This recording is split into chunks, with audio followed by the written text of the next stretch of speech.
John. Okay, you're good, Betsy.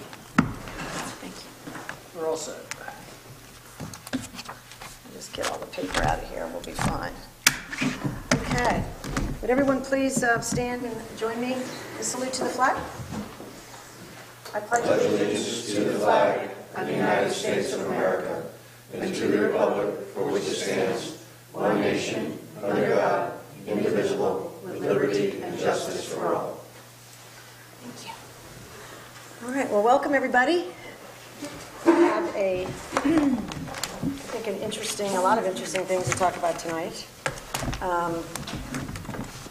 First, we're going to, let me get situated, sorry. First, we've got a couple of special guest presentations that we're going to talk about, or we're going to go through, and then we'll pick up our regular agenda. We do usually, though, approve the minutes, so I'm going to ask for a motion to approve the minutes of February 21st meeting. Everybody got those? Motion, yes. Is there a second? All right, all in favor of approving the minutes? Aye. All right, motion carries. Thank you very much. At this point, we are going to start with our first presentation, which is by Ray Brigatti, who is the Regional Manager for Homeland Towers, LLC. He's been here before. Some of you were here when he was last here and heard him present, and I'm going to just give it to Ray. We're excited to have you here, Ray, and excited to hear the details and what you're going to walk us through. Thank you, Supervisor. I'm going to take this off. I like to move around when I speak. For the record, Ray Brigatti, Regional Manager at Homeland Towers. We are a tower developer out of Danbury, Connecticut. I was last before the board, I believe it was August timeframe with the town board presentation. Since then, we've been doing some due diligence on the property itself, be it some title work, some various site visits with town board members, speaking to the town attorney, our attorney, and so forth, Verizon, who in this case would be the anchor tenant. There's a need for coverage, obviously, the 55 route corridor, and pretty much the area, the DeForest Lane, and a radius of about 1.5 miles, obviously, is which this site would cover. So we've identified the town property. It goes by the address of 43 DeForest Lane. It's a 16.2 acre parcel.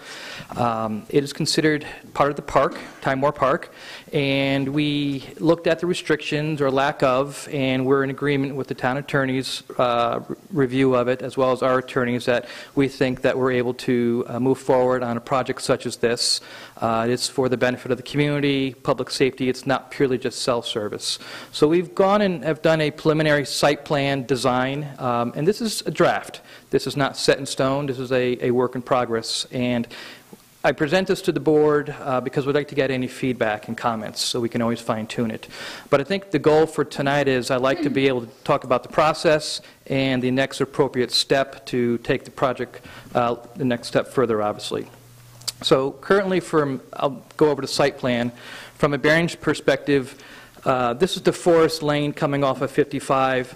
55 is running basically east-west with Poughkeepsie this way and Pauling this way. We have designed within this location a access drive coming in off of DeForest Lane, found the contours of the property, and it's really pretty level, actually. It's a very gradual incline going up to the site. We have proposed a compound in this general area. The dimensions are 75 feet by 75 feet, roughly 5,625 square feet overall, and that's enough ground space to accommodate 4 carriers, public safety, county, things of that nature. We've designed it where we have the pole offset in the compound. We have a fence around the compound, and right now, it's funny because we're going to get into a little talking about how we're going to attempt to go forward with the zoning process on this, but Unionville has a certain code for wireless, and Beacon has a certain code for wireless, and so we're going to try to find a balancing act to look at both codes and work together on that. Your code actually calls for a chain link fence and a galvanized monopole. So that's what we've started off with here. What we're going to do is do a balloon flow and a visual test, and that's really going to be a great source to be able to see where is this site visible from, where it's not visible from, what does a 150-foot galvanized monopole look like, what does a 150-foot two-tone color monopole look like, what does a 150-foot tree pole, stealth tree pole look like? So those are our thoughts as far as the design. So we are proposing 150 foot, which would be the structure height. Verizon has indicated that they need a antenna rad center, basically a center line for their antennas at 146 feet. It's a very challenging terrain. If you look at in the world of RF, this is line of sight technology. Does not travel through hills. It's difficult to penetrate in building versus in vehicle. So we have some challenges. You have to get up over certain terrain.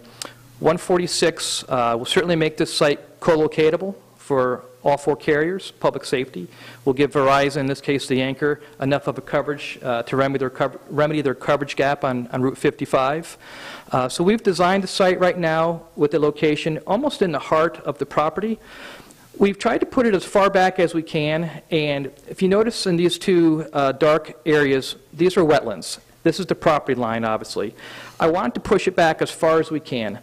I'm having my wetlands vendor come out and just flag the wetlands. There is potential, and I just say this potentially, that we could push this back another 75 feet up the hill. Pros of that is I get a little bit further into the woods. The cons are I get a little bit closer to an existing walking trail. That this line shows a walking trail. There's actually another one that's not marked, but it does come along this ridge line right here. So it's a balancing act, and we try to find the happy medium, obviously. But we're going to come out, we're going to flag these wetlands. We need to be at least 100 feet away from a buffer standpoint, from the equipment and the pole. But we're going to look at this location approximately 75 feet further in as a, we'll call it a B option, an A and a B. We are proposing landscaping around the compound. We can get into landscape design and indigenous species, be it a Norwegian spruce, 8 to 10 feet in height and so forth. And we typically don't do landscaping when we're doing facilities like this in a wooded area, but we are sensitive to the fact that there's walking trails there. We feel the views are really going to be non-existent from 55 because of the wall of trees, even with leaf-off conditions. But we want to be sensitive to the fact that there are walking trails. So we want to be able to screen as best we can. Right now we're just showing chain link fence with brown privacy slats. If we want to go to a stockade solid fence, that has its pros and cons as well. A little more upkeep. Sometimes a tree limb may fall. It takes a little more to fix that type of fence, but we can discuss that as we go down the details. This is just a generic site plan that would be used for the lease exhibits. We would produce very detailed zoning drawings, and I can get into that as well. So we're, again, proposing an access drive following the contours of the land. We're proposing a 75 by 75 compound area. The pole in the corner surrounded by, I think there's roughly 23 plantings. I have another exhibit that more or less shows a close-up. This would be the access drive coming up. The access drive is typically 10 to 12 feet in width. It's typically crushed stone, 3-quarter process. There has to be access to the site, obviously, for maintenance vehicles, for the carriers to get their equipment there, and so forth, and also to construct a site. The access drive would come up from DeForest Lane. It would have a gate access that's gated. We would also put a gate down at Forest Lane as well. The square compound just shows more or less configuration for equipment areas. We would have a meter backboard outside the compound. NYSEG and Verizon would bring their utilities to the site. We would put a 6-meter bank in with NYSEG, 4 for the carriers, 2 extra for public safety. The pole we have offset in the corner. We typically do the poles in the center, but again, my goal is to try to push it as far back into the woods, not getting into the trails if that's an option that the board feels is appropriate. And again, it's pretty generic as far as the site design goes. This location also works well. It's flat. The contours work well, so there's limited disturbance. When I say that, that's important. We can't build these sites on knolls. You get into blasting, you get into a lot of earthwork and retention wall work, and you cause more disturbance. We'll do a tree study as we get down to zoning, figure out how many trees would need to be removed for a site like this. From an eyeball perspective, it's about 15 to 20 trees that would need to be removed in the compound. We can also talk about, you know, the needs today. We'll lease a square footprint with the town. That's our goal. We can design it or construct it to just make it smaller right now at limited disturbance. And if other future carriers come to the site, that compound can be expanded out. So it can kind of be a build it as they need basis. But we can talk about that further as we go down the road.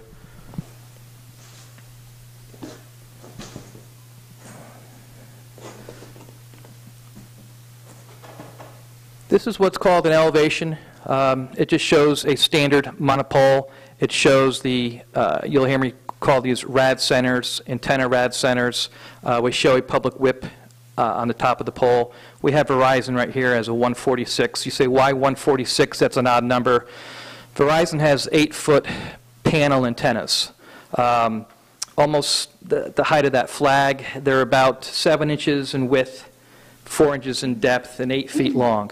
So what we do is when we attach these antennas, not us, but when Verizon attaches, they're going 4 feet up from a center line and 4 feet down from a center line. So we want to have these antennas flush with the top of the monopole or the structure height itself being 150.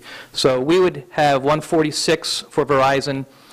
These are all 10-foot separations. And you need 10 foot. It's standard in the industry for separation from the carrier so there's no interference. So essentially you could have AT&T at 136, T-Mobile 126, Sprint at 116. And who knows what's going to happen with Sprint and T-Mobile. There's been talks with the merger going on for the past year and a half. We'll have to wait and see. This is just purely a monopole design. What we do out there in the zoning world is we do a photo simulation. And what that entails is taking a helium balloon, floating it up, taking pictures of all locations around. We look to the town for input. You know your town very well. But we have a visual vendor by the name of Saratoga Associates, and they have access to all the mapping, and they can actually do the visual simulations even without a balloon. The computer technology is amazing. They just need to go to the field and take photos. But we'll go to the intersection of 55 and Clove Valley. We'll take photos from DeForest Lane. We'll take it from the town hall here. We'll take it from all the areas, and his map will tell you where the computer generates potential views and non-views, but we'll document as many locations as the town wishes us to do.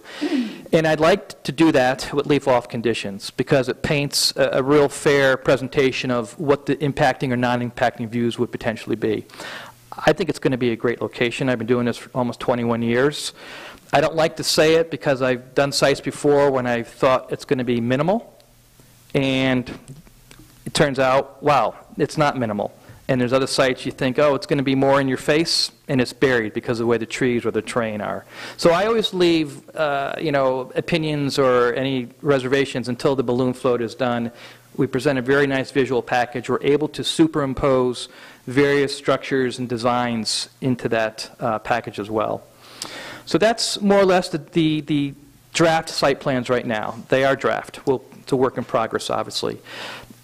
The next step from here is I've presented the supervisor and town attorney with a draft lease to start that review process.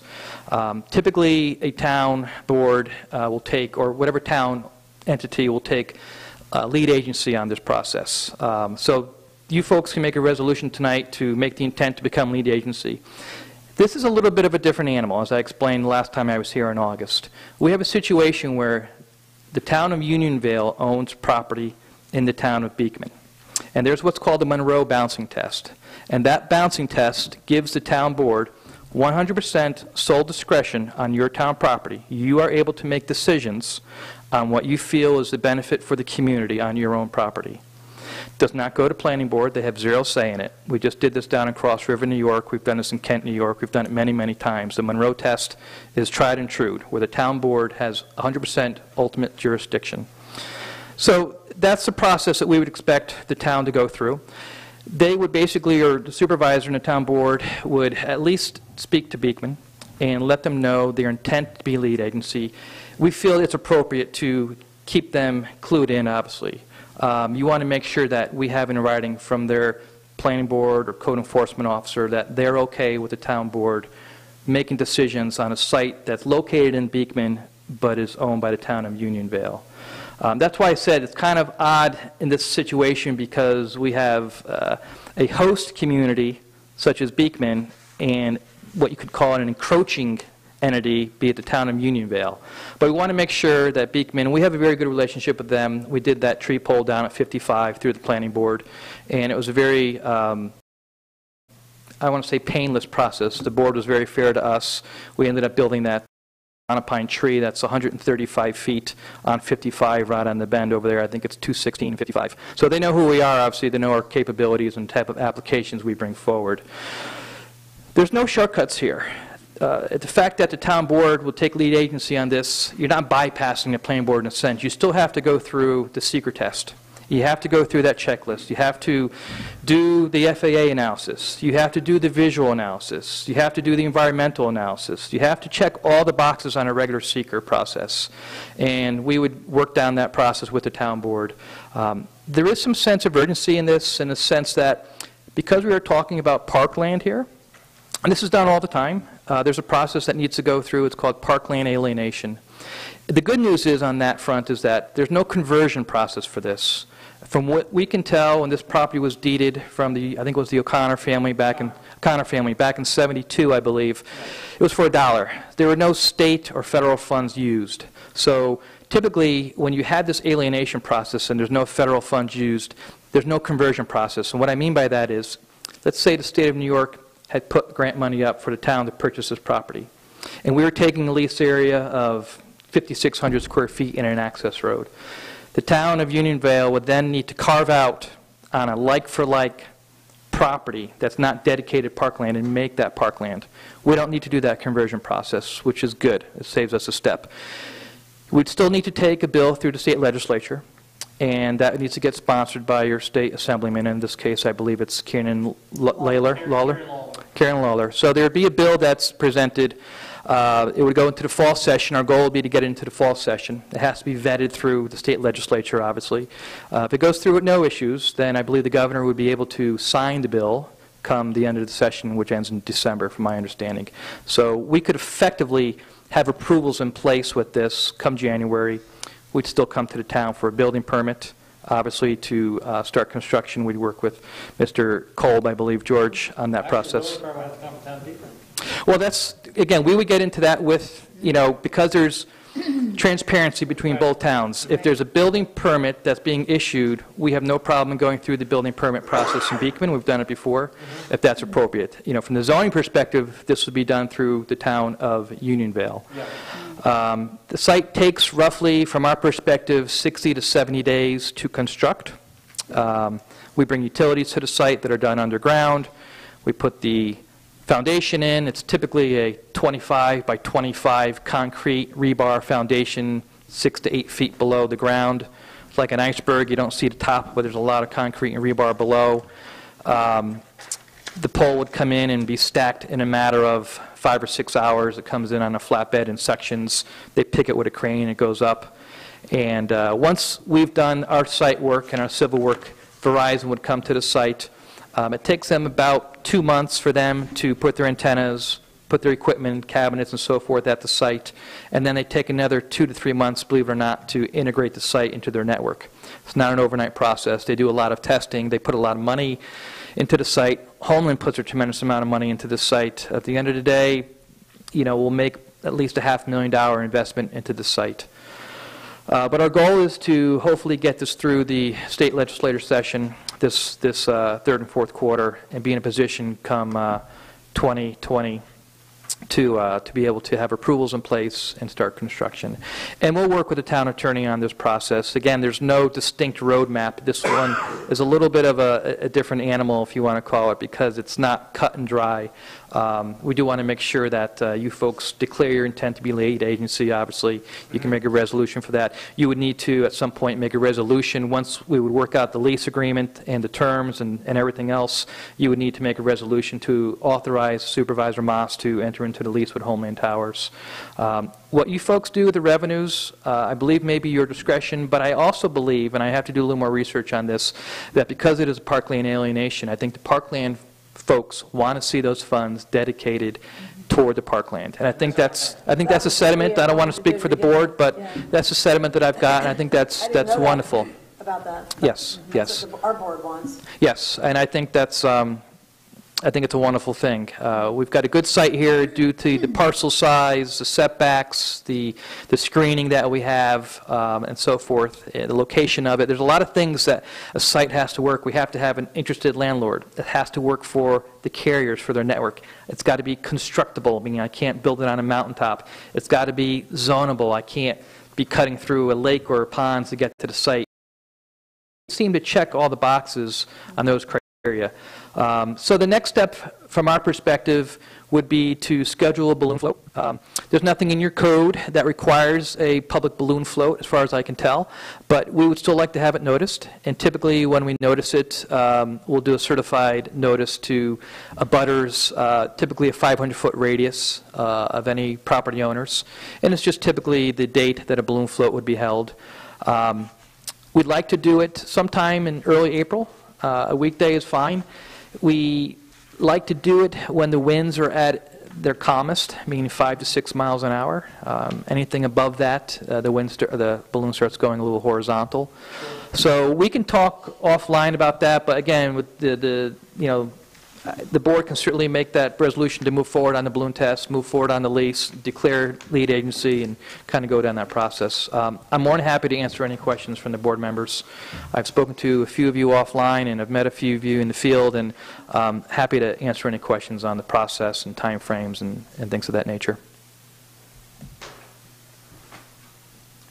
I'll ask a question. It will take a while to negotiate a lease. Are you comfortable with a motion from the town board authorizing you to access the property for purposes of a balloon float? Absolutely. Absolutely. I'll make that motion now. Okay. I'll second. All in favor of allowing Homeland to access? Aye. All right, motion carries. I'd like to invite him back at some point to a workshop session when it comes to talking about the blinds and Some of the details? Yeah, exactly. And we're going to make that blend in with the surroundings. Mm-hmm. We've got a little bit of time to do that. We can do Yeah. that after. Yes, Yeah. by all means. We've started the process on our end, just so you folks know. We've engaged our A&E, obviously, to do these site plans. We have our vendors lined up to do a balloon float, to do the wetland flagging, do our FAA, everything that we need to do. We're going to confirm that the, I think it's Sky Acres Airport off of 82, I believe. It's about 4.3 miles away. I don't think we'll have a hit from an FAA at 150, but we're going to confirm. We do an FAA analysis to make sure that the tower is not needed to be lit or painted or striped, and we'll get confirmation on that as well. Okay. We have an aviation consultant, should you need to call him.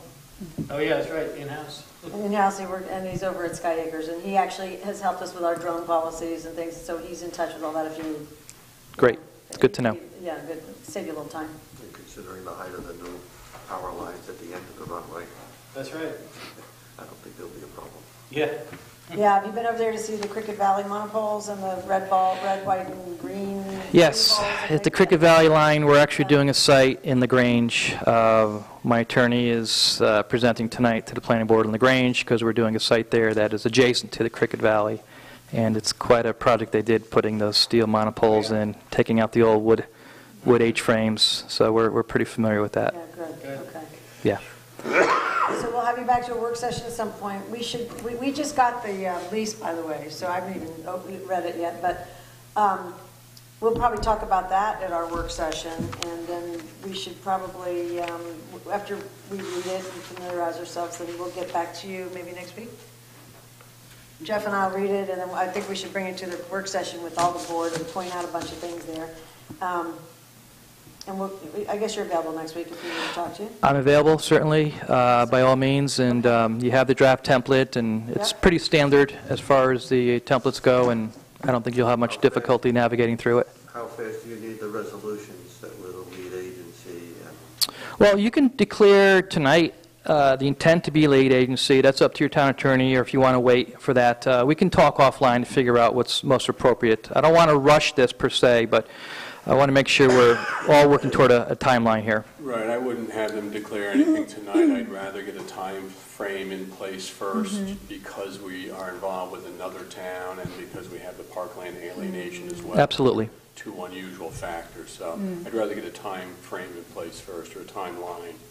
What we would normally do in a situation like this, Ray, as people knows, we'd probably have to schedule a special meeting for the board to get together because we're having one agenda meeting a month. Sure. So we don't wait month to month to do these things. We would schedule a special meeting after the conversation and the timeline's laid out, then we could do it then.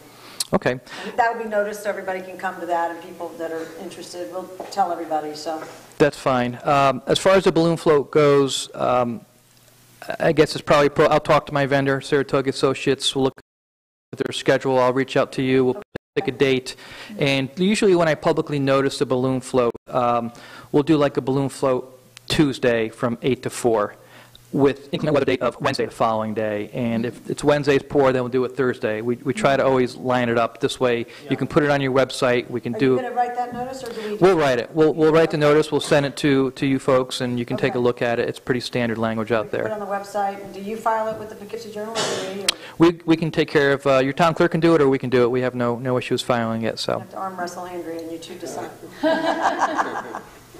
Either way, whatever works, but, okay, so, but you pretty much have the language, Yes, and you'll give us the schedule that works. Good. absolutely. Well, that'll be an exciting next step. I want to see the visuals, and then by then we'll have our timeline worked out. Yeah, we're excited to move this project forward, absolutely. Great. Before you go, Alfredo, did you have a question? As you know, the height of monopole, 150, you said? 150, yes. And you're planning on hopefully 4? We over-design these poles because we don't know where the future is going, but we design them for at least 4 carriers. That's what's active today in the market, and public safety as well. Is that what I see on Ruth Hogan's pole down here on 55? Ruth Hogan has one set of antennas up there right now, which is Verizon. AT&T is in the midst of signing a lease with Homeland Towers, so there'll be a second array of antennas, and we've had interest from a third carrier as well for that site. And lastly, the chain link fence around, how tall? I believe it's 8 feet or less. It's anti-climbing mesh in the sense you can't get a toe in there to climb it. And then again, we have the privacy slats. That's not set in stone, but we seem to think it works the best in cases like this. But again, we're open to working with the board. We can do a solid wood stockade fence as well. And I believe it's 8 feet is the height. Do you need security cameras or anything like that around? No, these sites don't, they're not, they're unmanned facilities. There's no cameras on them. The carrier's equipment, and in addition to the compound being locked itself, they're pretty much anti-vandalism proof. They're all the electronics are contained in locked cabinets, and so forth. Thank you. Yep, thank you. Does anybody else have any questions? Isabel or Ben? I got one question. Who's going to be the primary person to keep Beekman in the loop where they need to be included? Like at meetings or with any... We'll do that when we have our timeline straightened out, right? I've already emailed the supervisor over there, so she is going to get back to me on a couple of things. We've got to confer with our attorney, Yes. figure out the timelines, and then we'll All right. take it from there. I don't think that's, There'd have to be dialogue. I wouldn't want this to be done on a verbal or a handshake with Beekman, obviously. We'd like something... Yeah, certainly. We can work with the town attorney on that, and our attorney as well, and reach out, and if it's going to come from their planning board, their code enforcement officer, or the town board or supervisor, however we need to do it. yeah, their attorney's going to be involved too. Oh, I don't doubt it. Yeah, and I'm glad you mentioned that, Supervisor. I believe when we went through the process, the town of Beekman typically brings in a third party to review an application from an RF perspective. In this case, they brought in a gentleman by the name of Ron Grafe. Ron is very active throughout Dutchess, Putnam, Westchester on a number of wireless applications.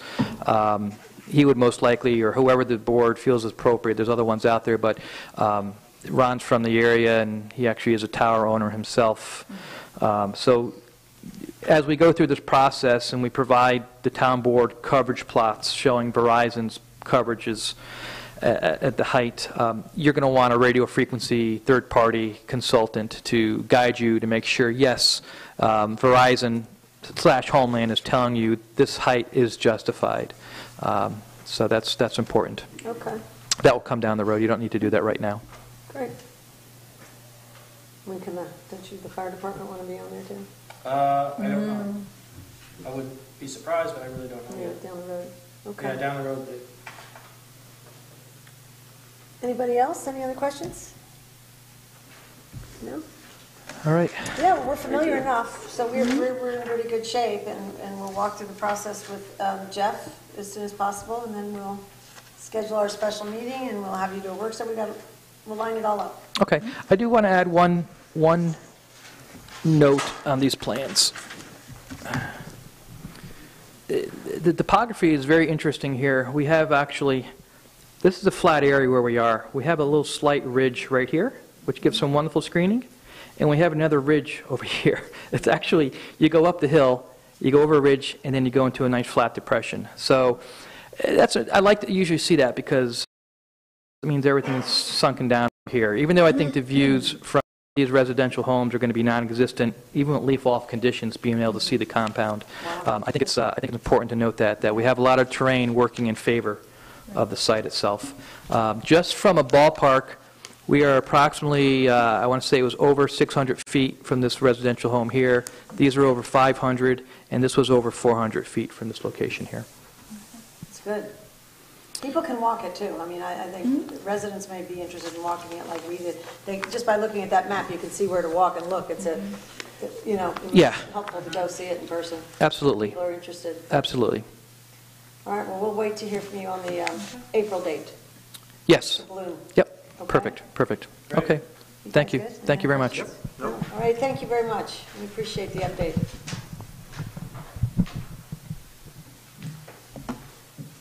Okay. Our next presenter tonight is going to inform us as to what the topic is when he gets up here, but his name is Mark Coviello, and he is the Director of Dutchess County Veteran Services. Mark, welcome to Unionville. Thank you. Welcome back, I would say. Yeah, I don't think you've been here since you got this Director of Veteran Services. No, I have not, so we're glad it's nice to to have be you. back. Yeah, so the topic of conversation is about the Division of Veteran Services. I thought that was assumed. The Division of Veteran Services, well, let me first start by saying thank you for having me here. I really do appreciate it very much. I'm trying to make it to every town hall in Dutchess County, every town there is, and as a former representative of Beekman and Unionville, I wanted to start with Beekman and Unionville. So the reason I'm here tonight is because since I've become director of the division, I've noticed that a lot of the constituents, veteran constituents that I have, I see a lot of the same. I go to a lot of the events, the VFW events, the American Legion events, we put on our own events, and it's wonderful seeing these veterans, but I see a lot of the same. There's a lot of veterans that serve their time. They get out of the service, they serve 4, 5, 6, 8 years, and then they get out, they go to college, or they get a job, and they don't participate in veterans events. It's not that they, don't want to, it's just they go on living their life, and they're not really that involved with the VFW or the Legions, and I don't get to see those people, but you do. So that's the point of coming out, to see the town boards and talk to you guys, so I could have more of an outreach into the community that you guys know. I mean, Steve, you guys have some veterans in your town, right? I'm sure you know who they are, right? Yep. I'm sure you guys know who they are. But they might not be coming to the VFW or the Legion. I might not be able to meet them. So if I tell you what the Division of Veteran Services, maybe they will know the Division of Veteran Services. And the difference between the Division of Veteran Services and the VA is a big one. And it's a big misconception that we're the same thing. It's very different. The division I run is myself and 4 employees. There's 2 veteran counselors there. There's a program assistant and a secretary. The VA is huge, right? If you walk into Castle Point, it can be a little intimidating for veterans just to walk in there and figure it all out. It's very difficult. So it's a lot less intimidating, in fact, to come into my office and let me help you figure out the benefit system, the healthcare system, all the things that you are entitled to as a veteran. So it's important for veterans to understand the difference, because once they know that my office is very easy to navigate, you can just walk in and ask for me. They're much more enticed to come in and seek out their benefits.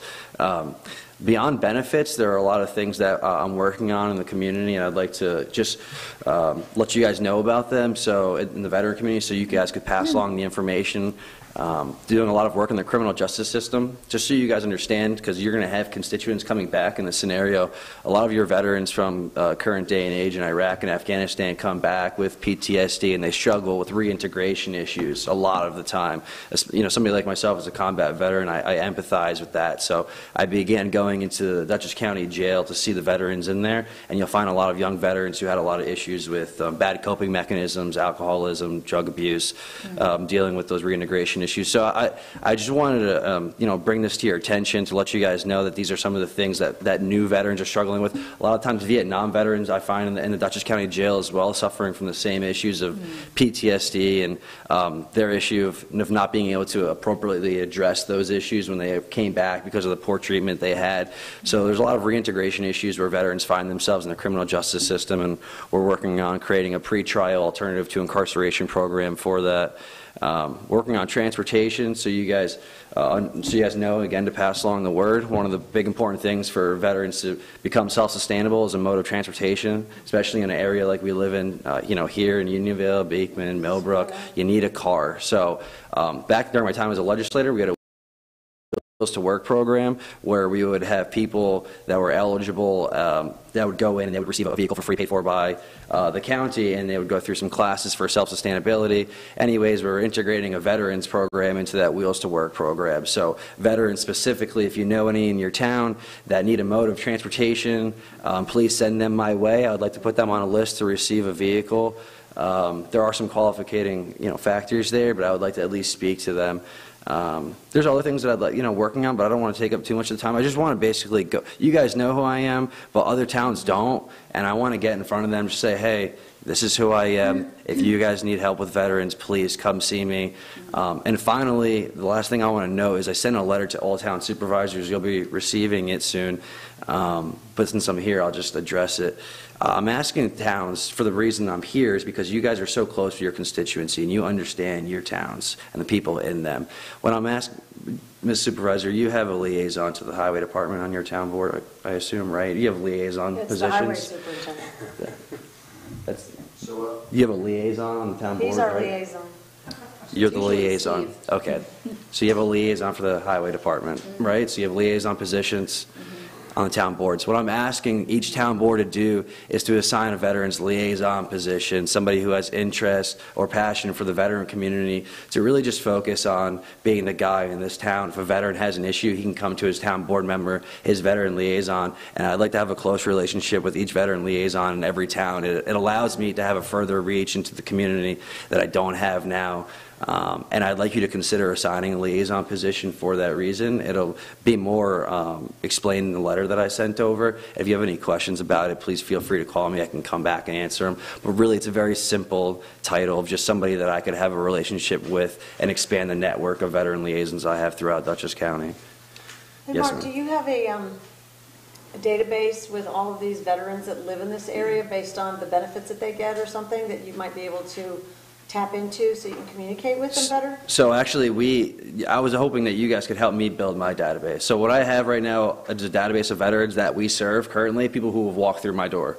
So that's who I have a database Do you of. have the tax exemption for We do. veterans? So we Things have, like that? yeah, we certainly do. So sharing that, you have access to that information as well, though. So any veteran that you have in this town that has a tax exemption for that purpose, you have that Well, information. you know when you had the parade last year? Sure. It was really nice. I mean, I think that a lot, we gave, remember, we got our list out, we got a bunch of names on there, we nominated people, and then we found more. I think our town clerk did a great job of locating more. We used that list, and then we sent all of them an invitation to that parade, some of whom responded and some didn't for the same reasons you're talking about.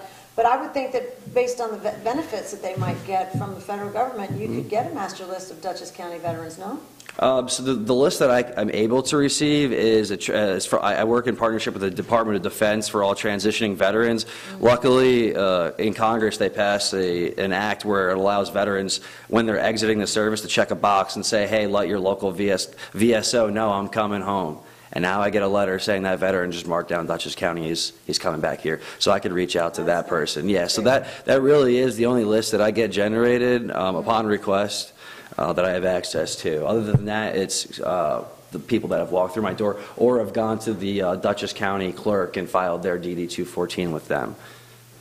Yeah. So we can help you by funneling names to you. That would be fantastic. Okay. Funneling names, passing along information. And again, once you assign that veteran liaison position, I'd like to sit down. If you do decide to, my goal is to have every town do it. I don't foresee, it would be kind of funny if like only 18 of them did and 2 did, you know, it'd be weird. The point is every town to have one. Yeah. Right. So when you do, if and when you do, I'd like to sit down with, him or her and talk about the benefits that veterans go into more in-depth, detail of what I can get veterans, excuse me, and have that person understand so they could, just go out in the community and vocalize that. It's really important for veterans to be in the know about what they're entitled to. That's my job to make them know. So.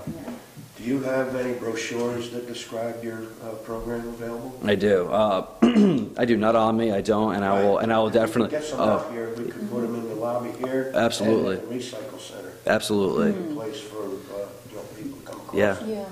That would be great. What's your address? It is 85 Civic Center Plaza, Poughkeepsie, New York. It's the Poughkeepsie Journal Building, right across the street from City Hall. The phone number there is 845-486-2060. No problem. And that's all I have, unless there's any questions I could answer.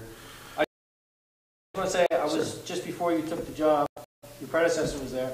I went there on behalf of my father, who was a World War II vet, and I must say, very commendable results, and I think it was an excellent opportunity for him, and any veteran that I think approaches that office is going to get excellent results. They absolutely do. I have to commend my predecessor on building a fantastic institution there, and that division runs like a well-oiled machine. So it actually gives me the opportunity to go out and create new initiatives because building on it. Building on it. Exactly. That was nice for them. They all really enjoyed that. Oh yeah, absolutely. Everybody did. Yeah, it was fun to watch them. Yeah, And they were It pleased was to be really cool. invited. Every era of veteran was there, and I think that as the years go on, if the county does want to do it again over and over, build up the public, recognition of it. So be some more support out there for it. Thank you guys for your time, Thank and you for I'll see. doing this. Yeah, We absolutely. I appreciate it. Thank you All right, guys. feel better. Take care. Thanks for coming. That's so interesting. Very nice. Yeah, that's very nice. That's great. Okay. So let's get to our regular meeting and go through. First up, Town Supervisor's Report. I have the cash flow report. I'm going to do the boring stuff because that's my job. None of it's boring. But the cash flow report is on the website. It goes out in Unionville Mail, and so people have it. I think that it's important just to mention, that we have our tax revenues are coming in. You can see them coming in each month. We'll just let you know how much we're collecting. We did pay this month. We were able to pay the fire district, and we were able to transfer money from our tax collections into the highway fund. So both those entities have been fully funded, which is great. And we've had a pretty normal month. I mean, there wasn't anything outstanding that I would point out to you. We made our biggest payments of the month. We paid our bond, which gets paid $50,000 in principal in February and plus interest, and we pay interest again in August. And we also paid the libraries, which is $76,400. So both of those are biggest bills, and we have the money to do it. We have the cash flow, so we're in good shape. We are a little bit below as far as cash in what we had done last year versus our budget, but we are also down in our expenses. Our cash out was 92% instead of 100%, so we're already on track to save money, we hope. So anyway, that's always the goal. We'll do the best we can. I wanted to make sure everybody knew, because we've talked, similar to this cell tower project that we're working on to bring revenue into our parks. We also have been discussing for months the solar array on Route 55 in the landfill. Discussing that for months. We've signed that contract, and now we're waiting for them to get the test results back from Central Hudson. I did speak with one of the general partners this week and asked what was going on, and they're working on the electrical drawings. So when the electrical drawings are finished by their engineers, and that apparently is a very big step for them, it takes a while to do. When they get their drawings back, which they expect early next week, then they use those drawings to submit the application to Central Hudson. Now, we're very excited about the solar deal, but the entire thing rests on whether or not we can afford to get the electricity through Central Hudson. And they've budgeted a certain amount, and if it's going to be more than that, then the deal collapses. But if it's less than what they've budgeted, then the deal will go forward. So, of course, we're all anxious to hear. It'll take 3 or 4 months to get the results back from Central Hudson. As we get them in, we'll keep you posted. I want everybody to know that the cash audits that we started requesting in January, because our CPA is so busy, things are beginning to move now, and those audits are for the Justice Courts, Building Department, Town Clerk, and Tax Collector. We did this last year for 3 years. This year we're just doing it for last year. And as soon as those are finished, we'll share those results with everybody. The master fee schedule that was approved by the town board last month was posted. It's on the website. Big news, that we always love these things. We have paid off one of our debts. We have our constable truck is now entirely ours, which is always good. We got our certificate from M&T that they no longer hold a lien. That's great. Yeah, which is great news. So George Treadwell is immediately going to take it and get that little teeny dent fixed, so it'll be in perfect shape. But that's nice not to have that payment anymore. We still have liabilities for one other Ford truck, which is used down in the park, and then the Toro mower that we were going to talk about tonight that we bought last year. Okay, so we have a bond that's about $665,000, and that's all the debt we have. We have updated the financial control policy, which we're going to talk about tonight, and I believe that's about all that I had. I just want to make sure everybody knows the financials. We'll keep you posted on audits, and so far so good on cash in and expenses down. Yeah, nothing new to report, nothing big. So at this point, I would like to get some board member reports, and I'll start with you, Councilman McMorris. Anything you'd like to share?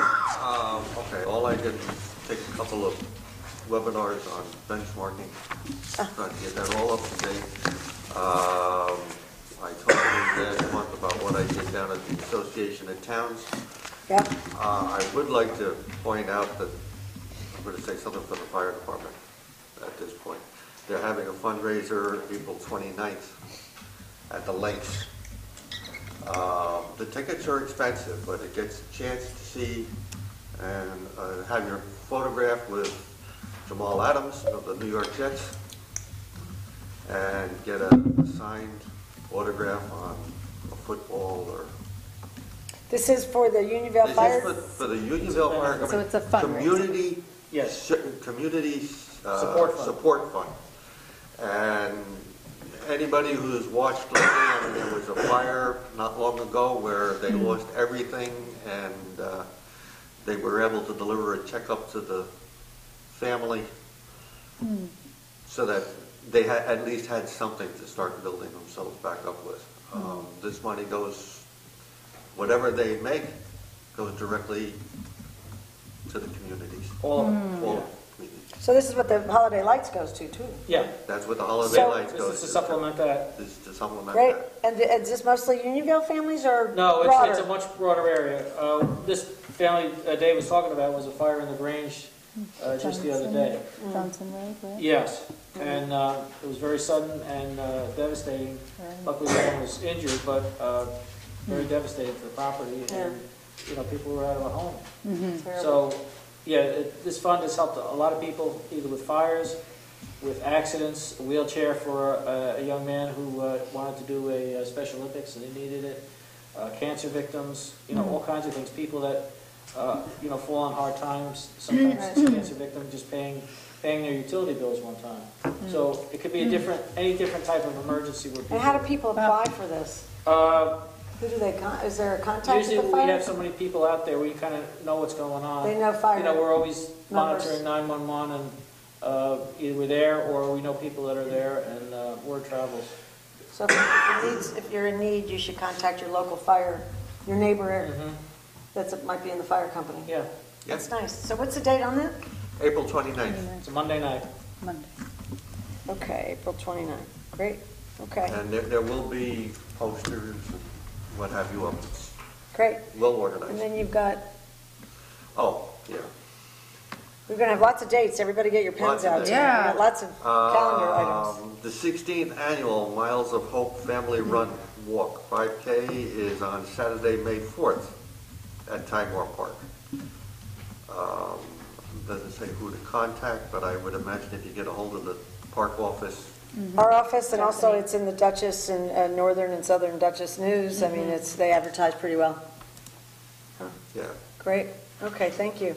Yeah, because it's an annual event here, so. 16 years, a long time. That's nice. Yeah. Yeah, very And nice. it's for a good cause. It's another good cause, yeah. Saturday, May 4th. Great. Okay, thank you. Councilman Frazier? Oh, gee, please. Do the best I can here. Want some water? Do you need, this has, I haven't had this yet. I'm just continuing to look at the parking lot lights.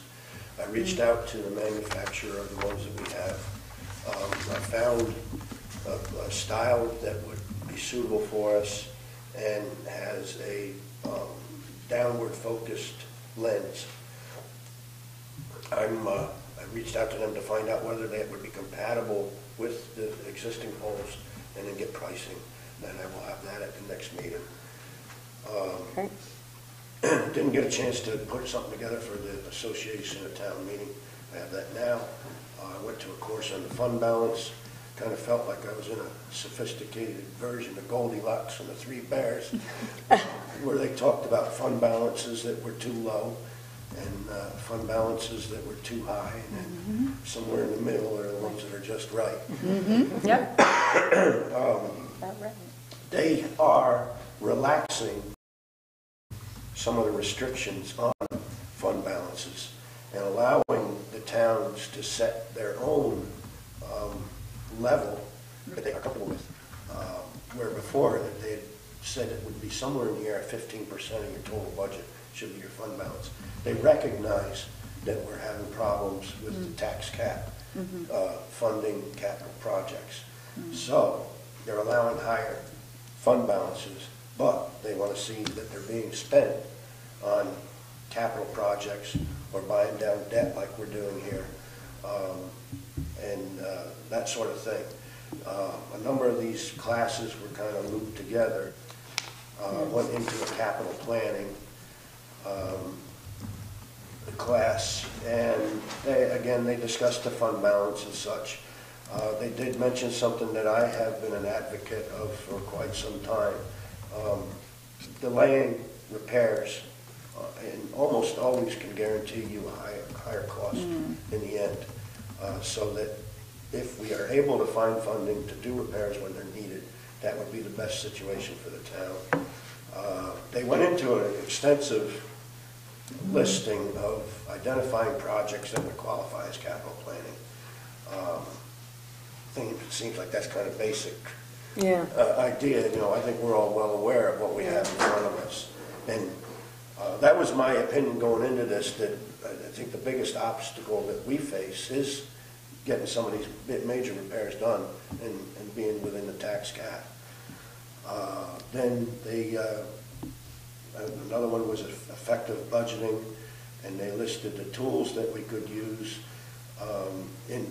for the budgeting purposes, which is past budgets and anticipating future budget needs. You could encumber funds from one year into the next to supplement what you are going to need. The fund balance came up again, and again they reiterated that they're allowing higher fund balances. And one thing that came up that I think I've mentioned in the past is that we need to monitor the budget lines closely, and before there's a deficit in a budget line, we're supposed to move funds into that budget line. Say we have something that comes up that is in excess of the amount allotted, we should, on paper, make that move before that money's spent. Yes. And then finally, I went to the FOIL and open meeting. Again. Yeah, he's just so entertaining. He's just He is entertaining, yeah, he's entertaining. Did you go again? And there he stated that we're permitted to charge for the FOIL copies, so that we aren't supposed to incur any costs in providing this information. And he also stated that it's at our convenience, where it won't interfere with town operations. We have that amount of time to get the stuff back to the people. It should be within reason, but it shouldn't interfere with the day-to-day operations of the town. In an open meeting, I actually asked a specific question. Because we're a small town, we can run into each other any place unexpectedly, and we don't need to fear having 3 people in one place. Nobody has to scoot out a side door when that happens. He said, as long as we're not discussing town business, then we're permitted To socialize, Yeah, or exactly. see you at the Links next month. Or, Yeah. that's great. Yeah, so that pretty much was the synopsis of it. I was a little disappointed in the overlap of some of the courses that I would have liked to have gone to, interfered with some that I did. Yeah, I went to all those financial ones too, and some of them we had done last year, Right. and yeah, so it wasn't perfect this year, but it was still helpful. Yeah, I brought Yeah. back some, but Yeah. I would have liked to have been able to bring back more. Yeah, I agree with you.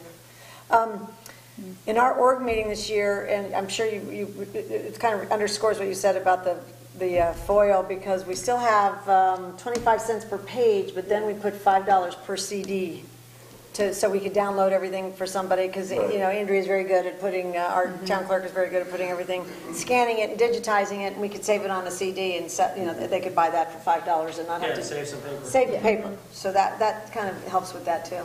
So that's great, Steve. Thank you very much. Elfrida still wants her paper. She'll get her paper. You don't want any CD. So Councilwoman Kelly. I feel like this was a while ago, but so I had the privilege of, I'm sure you were all invited to the Beekman Library annual meeting. Right. So I feel like that was like, I don't know, a whole month ago already, or at least 4 weeks ago.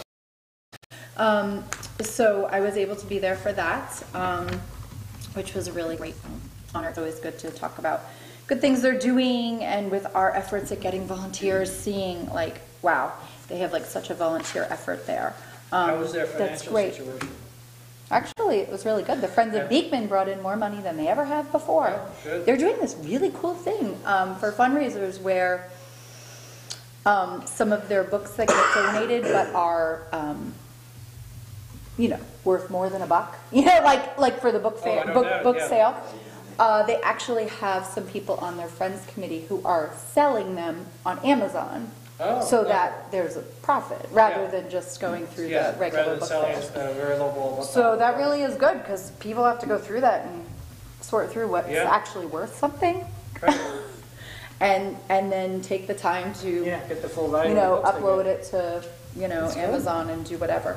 So when they were referring to it, I thought they were referring to, you can go to Amazon Smile and donate to something, and I think several of us were on that thinking, and then they knew that, and then they re-explained it, and it's like, wow, that's incredible.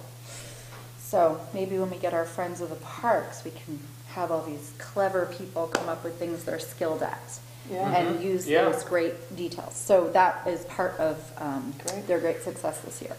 And then this past week, I was able to meet, I sort of rebooted after Loretta Ryan's very successful meet and greet concept, and we brought in Jamie Ziola, who is the president of our current seniors group, and Jennifer and I and Betsy was there for a little bit, and we sort of talked about a new idea rather than starting big and going for a fair, starting small and building up. One of the things we would like to do, and we're still looking for creative names, so maybe we should do another name contest or something, but we're not just looking for seniors as people think of seniors. We're thinking 50 plus or retirees. Some people in different jobs can retire on the earlier end. In private companies, people aren't retiring until 80 now. I don't know. So we're actually coming up with new ideas of what we can call them. Maybe our prime citizens or something like that. But we came up with a new idea of a meet and greet and picking a Sunday afternoon. We're now looking at June 30th, which pushed us back a month from what our fair was looking at. So on June 30th, and of course the entire town board is invited to be there, we're going to do 2 one-hour sessions. So we're going to do from between 2 and 3, and we're going to then have a little reboot, refresh the refreshments, and then 3:30 to 4:30, so people don't feel like they're committing their whole day. If people have a driving or transportation issue, maybe their neighbor or daughter or son or whatever is off of work on the weekend and can bring them. Hopefully there's no weather issues on June 30th. It's like too early for hurricanes. You know. Hopefully it's all good. As of right now, we'll do it down at the parks because we have all that nice handicap accessibility. And get people in and sort of get people, maybe a different group of people that aren't, currently in the program. Currently we're talking about having the Historic Society be there so they can make some new connections, hopefully. Like a long-term care talk. We're hoping that Nancy Redkey will be available to do like a little exercise in a corner, some things to help with balance and flexibility. We'd like to have the whole town board present, walking around, having like some of our info there, like, permits for the dump. And I said, don't recycling center. Sorry. I said, don't let poor Andrea stand there. The senior citizens will ask her, why did you take it away? We'll have Meals on Wheels applications. Maybe we can have some veteran stuff there. That's great. That could be part of, and then, our new liaison, who's likely Dave, just hinting there, could be talking about that. Sort of the vendor thought was like Life Alerts, that some of them would possibly be interested in that. So we had like a lot of great ideas that we would just have all sitting around. It would be like a moving event. Where we could, have areas for refreshments and everything. That very much would look similar to the way they set up refreshments and things for the Easter egg, which we'll talk about, the very successful last Friday. So definitely write down June 30th. It's a Sunday. We're going to be advertising a lot too at our Community Day, which is on June 1st, and our Community Night, which is on June 21st, and then follow it up with June 30th. Our current seniors group does meet all summer, so it's not like, it'll take a lull and then no one will come back in September. They do meet. They'll talk about their trips and everything to try and get people interested and on board. So that was great. Great, thank you very much. Okay. I was hoping Jake would be here for this. A number of people have asked me, are we going to have the stocking done with the trout for the April 1st fishing trout season? That's a big tradition here at the park, so I'm hoping Jake is arranging that. I think I didn't pay attention to the date when he gave it to me, but I'll ask him. He's at a class. When he gets back, I'll find out. All right. And along those lines, it says here in the agenda that the fishing derby is 4/11. It's actually 4/27. Yeah, because it's one reason why we couldn't do it at the end of April. Yeah, okay. Yeah, it's a typo. So, hope everybody realizes it's 4/27, 8 to 11 a.m. in April. Yeah. Okay, and on a separate note, thanks to the help of our town clerk here, we found some information about naming private roads within the town. It's for the benefit of the county for 911 access, so that if there's a call in, the names will make sense to them, and they want to be sure that we're okay with the name. Right. We're really not, the owner is naming it, we're just basically saying it's okay. And it was done in the past, specifically in 1999. There was about four names applied to private roads. Well, the county also said that when we get a new road that gets created here, that we're supposed to send it into them, and we have some that haven't been done. They really need that for the 911 dispatch. Yeah, Steve? Yeah, I looked into it, made some phone calls. It's a necessary evil. I don't necessarily feel comfortable with it, but I understand the need for it, and I'll be voting holding my nose. Well, I'll be voting positively for it because anything that helps first responders get quickly to a call. I get that side of it. Worthwhile. I'm not comfortable with that intervention. I know, you like private things kept private, but this is strictly for really emergency basis. That's why I will vote in favor. Yeah, thank you. So we're good on that. Thank you, Councilman Welch. I think that the resolution's in here later in the meeting, so we can review that. And the county also helped us with that, saying that they found a new road that nobody had submitted to them before, and the higher-ups in the emergency management office want us to take care of that one as well. So the resolution actually encompasses two names. at their I was request. actually pleased to see that the verbiage in the resolution doesn't include that we approved the name, rather than we're adopting Yeah, it. I- And that is, Okay. I can support that. Yeah. Good, okay. All right, change it up. Right. Yeah, it was better, thank you. I got that from the last time, it was a little off. All right, thank you, and I believe at this point, we have our report from our highway superintendent. Richie, you want to come up and join us here? And your other papers are here. Next time, please. Your first next No, I time? don't want to sit there and have it back to the camera. Well, here's your papers, do you want those? No, everybody already had a copy Okay. way before that. Memorize. Yeah. All right, highway report, January, February, March. Service truck 1 replaced the axle, wheel bearing, and the hub assembly in truck 1 as well. Service truck 2 replaced the air dryer, 2 air tanks, 2 broken hydraulic hoses, replaced the front leaf springs, right and left. Truck 3, we removed the dump body, installed a sander, replaced the air dryer element. On truck 4, we did a full service, replaced the broken heat shield clamps for the exhaust pipe, installed a new cutting edge on the front plow. Truck 7 got serviced. It's up to about $220,000 now. That's the one we're going to replace. That's the big, No, that's a little truck. that's the little one? That we're going to replace. Oh, Truck 9, that got a full service. Tightened the cross conveyor chain for the sander, replaced the high-low range valve, replaced both air tanks, the air heating element, all new fittings, and new straps for the air tanks. Replaced the clutch brake, 2 battery cables, and the tarp switch relay box. Replaced both front brake shoes and the slack adjusters as well.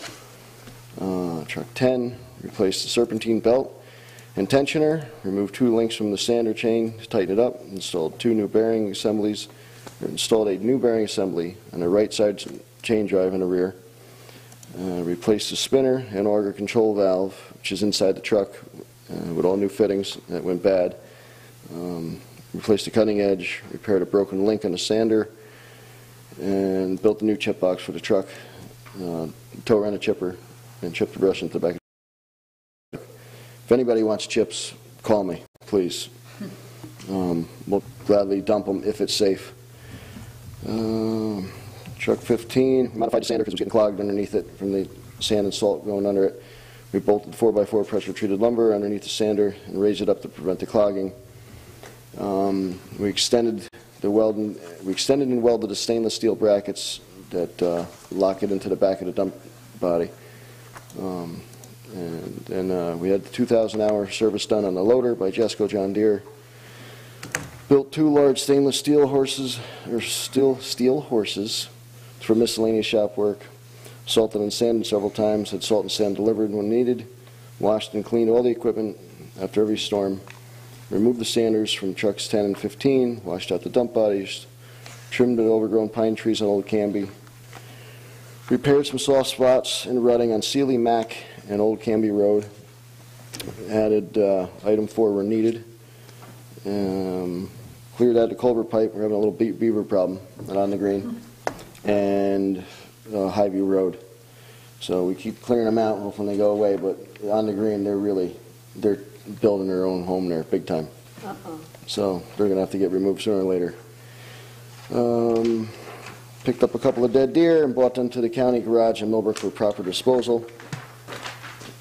Burnt the brush pile, started filling potholes and fixing plow damage. Cleaned up around the shop a few times. I sent the guys to Peckham over in Pleasant Valley. They had a new rules and safety, new plant. They redid everything. So they went over there, had lunch for the day, and they took them around the plant and showed them all the new stuff and had to get in and out. We got a call now, the day before. They fill the silos, and then so nobody can show up and just say I need 100, 200 ton, and then there's a traffic jam all the way down the street. You don't call, you don't get in.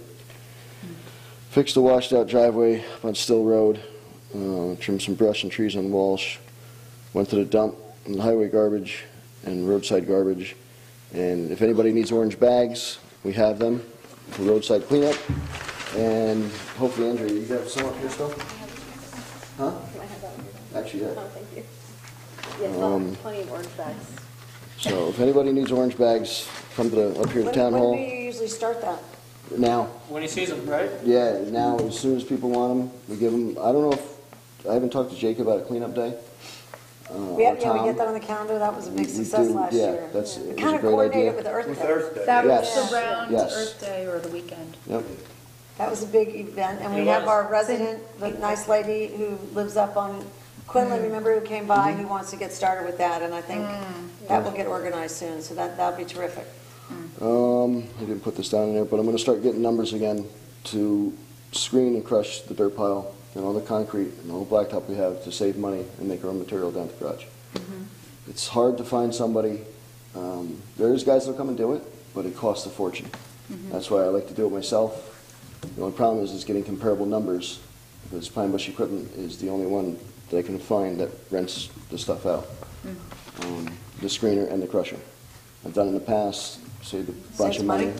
Huh? It saves you money. Oh, yeah.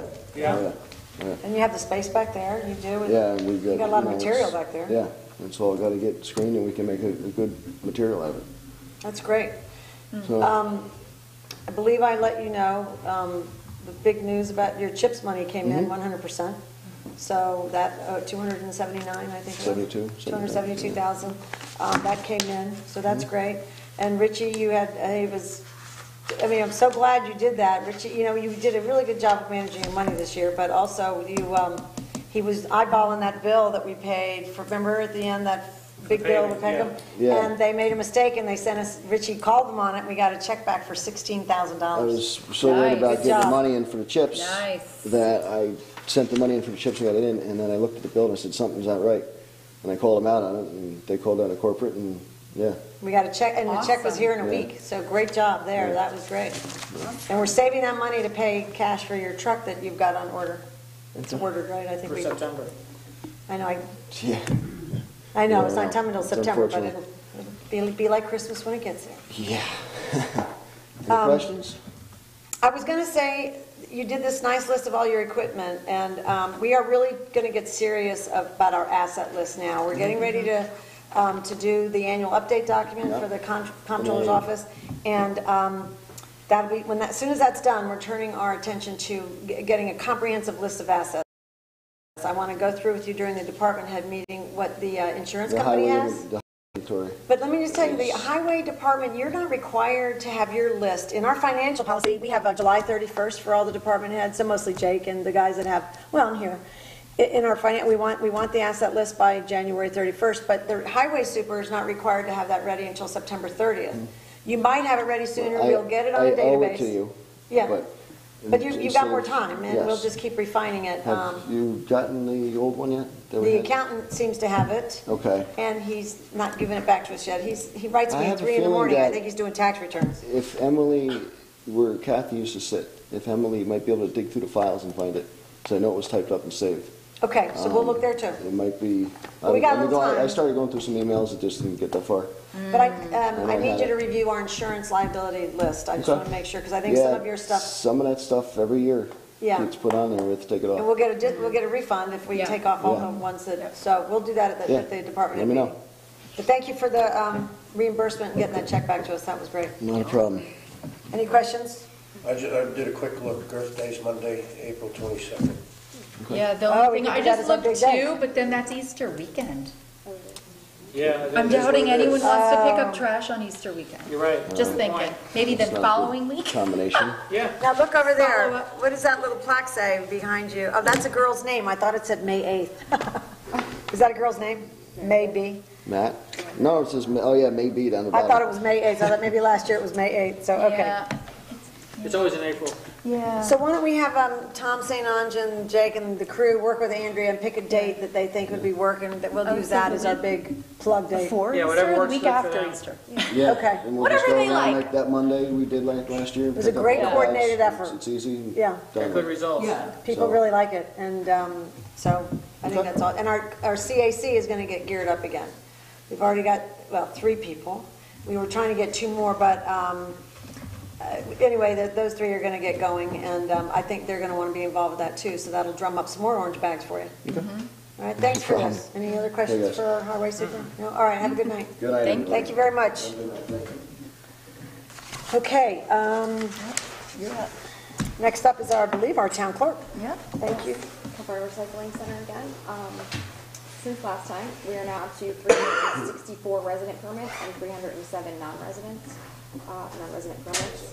We've had 4 new members join since last month and 1 new refer a friend. Yeah. Oh, great, that's good. I spoke to Tom today, and he is, either this weekend or next weekend, he's going to set up the laneways to start patrolling and make sure that all of our returning customers, have their proper permits. So stay tuned for that. Can I interrupt just for a moment? Last meeting, we talked about having George look at that shack over there, the recycling center. Has he got a chance to check that out? The middle. I doubt it. Okay, just curious. Okay, I'm sorry, Andrew. Well, that was my report. Not expansive. Oh, glad I. Informative, yeah. People are trying to get fishing licenses. They do, yeah, that's Because coming Jamie up. tried the other day. That's right, she was good for a while, so she didn't have to do it yet. Yeah, fishing season opens April 1st, so if you would like your time warrant permit, if you're a resident, it's free, and for non-residents, it's $30. And we sell DEC licensing as well. State license, yeah. Right. And don't you have a shredder day coming up too?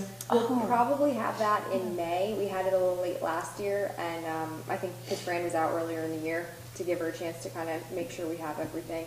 We'll probably schedule that for May, so I'll speak with her, and we will get the date up on the website. I think I might have people's information from last year, so if you participated and you left your number, I will call and remind you as we select the date. Okay. Oh, good, yeah. I don't This wanna time miss of this year, year. everybody wants all these dates and they wanted, that was Yeah. popular. Great. that was a Is big that one. We everything? need a whole town calendar now. We do. It's on our website. She's putting it on the web, but Andrea's always adding to it, so you have to go to it. Website. Great, thank you very much. Any public comments on agenda items? Any questions about anything we've gone over? Nothing? You're good? Okay. From a departmental report, Andrea just gave us the recycling center report.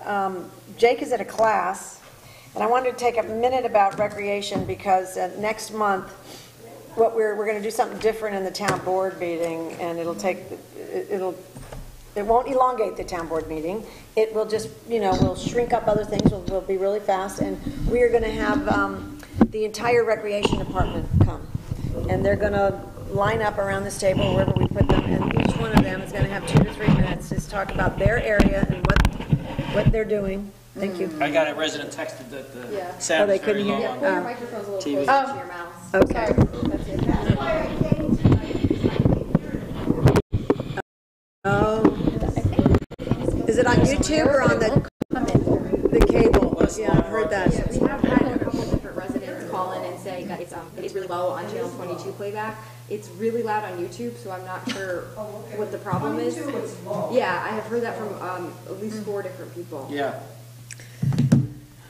Thank you. I wish your guru could come back and do channel 22, but he wasn't sure how to do that one.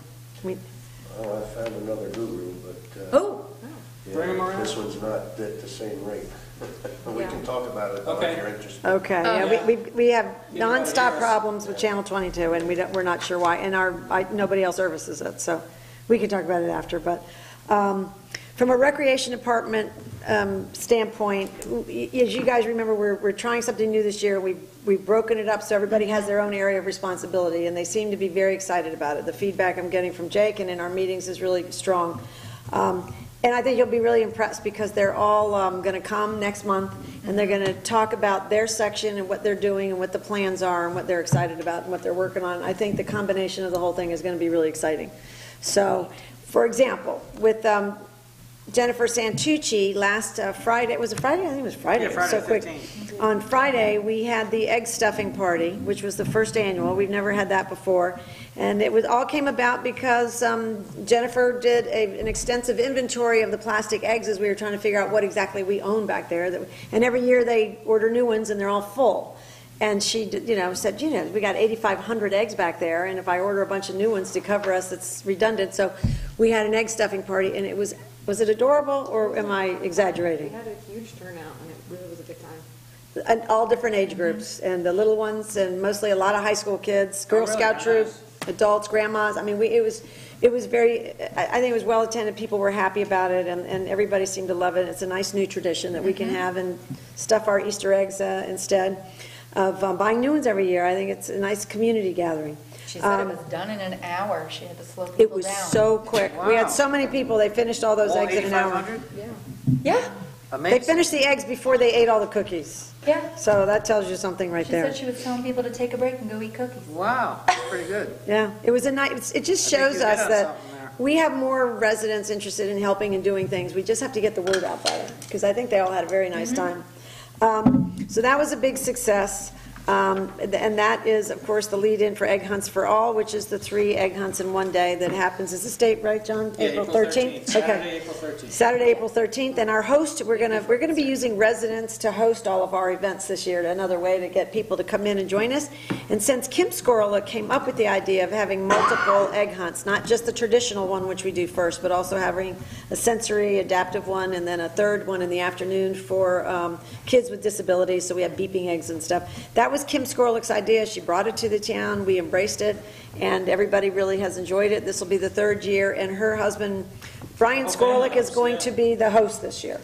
So Brian Skorlick is hosting our Egg Hunts for All, and Will Woolley is going to be hosting the Fishing Derby from 8 to 11 a.m. on April 27th. Correct, yeah. So we're very excited about that, because these people are knowledgeable, and they're going to make it more fun for all the attendees. And the last thing is that summer camp registration is open, and so they're very much going to be pushing that when they're here next month, so they asked me to tell you, because a couple of them are in classes today. Summer camp is open, get the kids lined up so they don't sell out. Do you want to tell us a little bit, do you have any information? Oh, the building department. Do you have I his think report? that was the one, I think I gave it to you. Oh, okay. I didn't realize it was attached. That's it on recreation, but stay tuned next month when they all come and tell us, give us a big overview. And next is, did I give it? Hang on. It's not that exciting of a report. It shouldn't take long to find it, because it was, yeah, I don't have it done. Got the financial control policy. We could talk about that more. That's very exciting. It is. Well, you want me to, I don't see it. I can tell you what's on it. Lots of construction permits. Oh, here it is, for- here it is, You sorry. got it? There Okay. it is. I took it out. Okay. Okay, February building report. Lucas de Blasi, Hoofprint Road, renovation, Just that. just that? All Yeah, right. no names. Okay. Somebody on North Clover Road had propane tank, deck legalization on Route 82, basement legalization Route 82, solar panels, deck removal, and a storage shed. Total for February was $1,704. The prior month, January, was $4,400. So George Been is busy. getting busy and doing well. Yeah, he's been Okay. really busy, but it's a lot of, like renovation, now the spring's Yeah. coming, we're gonna have a Yeah. lot more renovation projects and stuff. The property tax grievance date changed to May 29th, and I guess it's something, Andrea, you'll have on the town website, because it's usually the 3rd Wednesday or 4th Wednesday, and it's supposed to be the 4th Tuesday, and because of the weird scheduling this month, it has to be pushed out to 1 extra week. Because Could I just mention, on behalf of Robert Taft, that if you have an issue with your property tax, you don't have to wait that long. Right. See him prior to that. Often, he resolves it to people's satisfaction, and helps them understand it without going to the grievance day. I mean, that's kind of like Oh, yeah. last resort if you don't feel you're getting enough satisfaction out of dealing with him. So Yeah, keep exactly. that in mind. Go to him ahead of time and go over the details with him. Yeah, completely approachable and Yes. very knowledgeable, And so, very cooperative and very fair. yeah, I agree.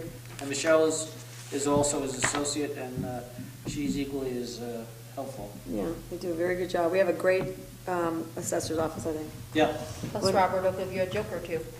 Always, always. That's right. It's funny. That's right. Okay, thank you for that. Next up, town policies and procedures. We completed our annual reviews in our work session. I believe we talked through things. We made changes to the financial control policies and processes. I tweaked it a little bit more when I came back and sat down. I decided, it had some grammatical things, and there are things that need to be tightened up in this thing. But also, we wanted to make sure it mirrors exactly what we're doing between the clerk's office and the finance office. And it didn't get major changes, but we did tighten up all the things that you guys are familiar with. It reads the same way, it's just a little bit cleaner. It's a really good policy, I think, because it follows the law specifically, but it also tells exactly what we do. And we have really good controls then, and we have a good workflow, and I think we're all really pleased with it. So I think that policy is in good shape, and the rest of them, I think we will do employee handbook, start that at the work session, okay? Which is going to be, it's a tedious one, because, you have all those legal documents in it. But I think tonight we should have a motion to approve all of those so that we can put them back out on the website, make sure this one's up, because we're going to conduct this review annually. And then I want to do some homework. I found out today from our insurance carrier, we had an extensive review that we're supposed to have a workplace violence policy, which I wasn't familiar with. Did you guys know that? There's one in the old I thought we did that handbook, like last but February. it definitely needs to be revamped. So maybe that's where it is, because I told him I'm pretty certain that there was one here and that it's possibly embedded somewhere. It's probably in the And our handbook. insurance carrier could probably provide us with an update. Yep, he said he would. He said, I'll give you a brand new one, but, While we're on the subject, we also should have training for sexual harassment annually. we have to have it annually, but we're required this year to have it before October. Yeah. And we'll be scheduling that with our carrier. Remember they were updating some things? I believe NYMERS does both. They'll do They do. workplace violence and Yeah. That was Brian Miles who was here today. that's why I say I think it needs to be upgraded just a little bit. Okay, well, since we're doing the employee one, let me just make a note, and I will make sure that that's in there, which I'm sure since it's a New York-based policy, it's probably in there. I personally wasn't familiar that it had to be in there, but it is a state law, so we will make sure it's in there. And probably that's the right place for it. So we'll make sure it's in the handbook. Yeah. But when we passed that sexual harassment resolution that the state passed Right, down, yeah, was last that year, last last fall, October. Oh, right. right, then we had 1 year to have the class. Yes. And NYMER's going to be coming back and giving that to us or telling us where to go. So they're working on that for us. So, and they're going to give us dates. Okay, employee handbook. Great. Okay, so I think we should, does anybody, can the motion. we, make a motion to, well, the town board has reviewed all of 2018 policies, and that we want to approve them for the year 2019. All of the policies that we worked on last year that are in existence, procure, all of them. Okay. Can anybody be a little more eloquent and make that motion better? I think you just made it. Okay. I'll second it. Will you second the motion okay. So is there, to approve all the manuals that were as updated for 2019? Got a second? All in favor? Aye. Any opposed? No? Okay, motion carries. Thank you very much.